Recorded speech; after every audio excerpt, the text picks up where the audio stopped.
Hello everyone, it's Miss Susan, and I am here today to show you a kind of finger knitting that I just learned recently. So I was really excited to learn a new way of finger knitting. This way uses two different colored strands. I suppose you could use the same color, but we're doing it with two colors, but it's more fun and it's also easier. So it looks like this.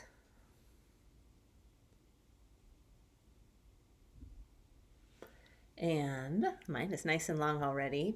I've already gotten started, and this is using a nice thick yarn. I think it's Lion brand woolies, which is actually acrylic or mostly acrylic, but it's nice and thick, and that makes it easy to work with, and it's a soft, smooth yarn, so that also makes it easier.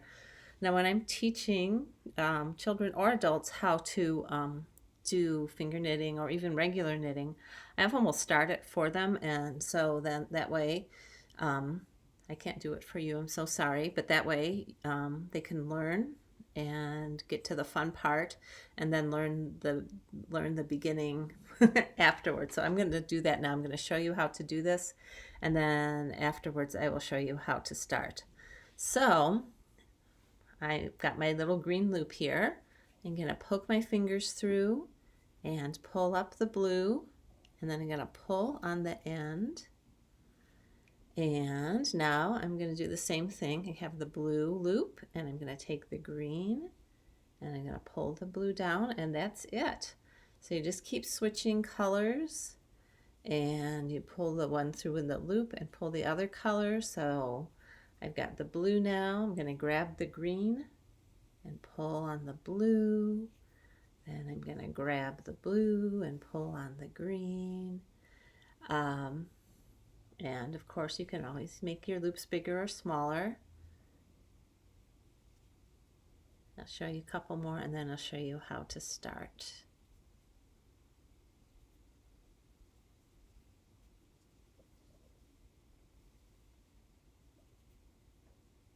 So pretty easy, huh? And this is a nice strong cord that you could use for, I don't know, anything that you can use a cord for. My friend who makes it uses it. I don't know if her yarn is thicker than this or not. She uses hers to make a cord for the children to hold on to as they walk through the park, the children in her class. So there it is. And oopsies. Now, I know, and the thing about this is that once you start, at least for me, it's hard to stop. But I'm going to put this down, and I have just some loose thread that I haven't started with. This isn't very long. You probably want to start with a little more, but you can start with whatever you have. So I'm just going to start by tying a slip knot. This is just the way you start any finger knitting. And if you need more help, I have another tutorial on how to tie a slip knot, but you're just going to do the slip knot with both pieces of yarn together. So it looks like that. And then you can start, this is the only part it's a little tricky. It's not very tricky. Choose either color to start with and pull it through. So, and then just for the very first one, you're just going to pull on both ends, and that's it. Now you're set. And you just keep doing the same thing.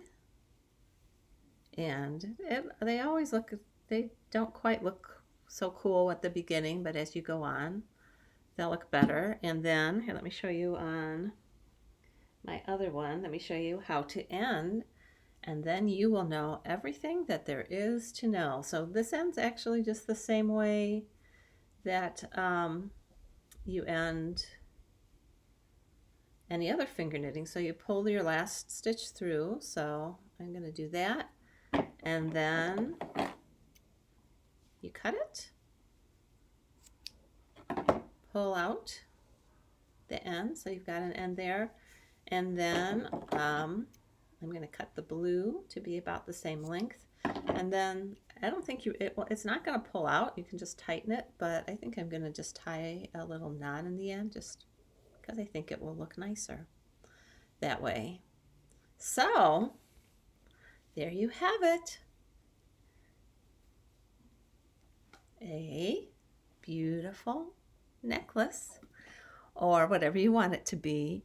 So that's it for today. Thank you so much for watching and listening, and I hope you have a lot of fun with this, and let me know if you have any questions. And thank you so much for stopping by. So long.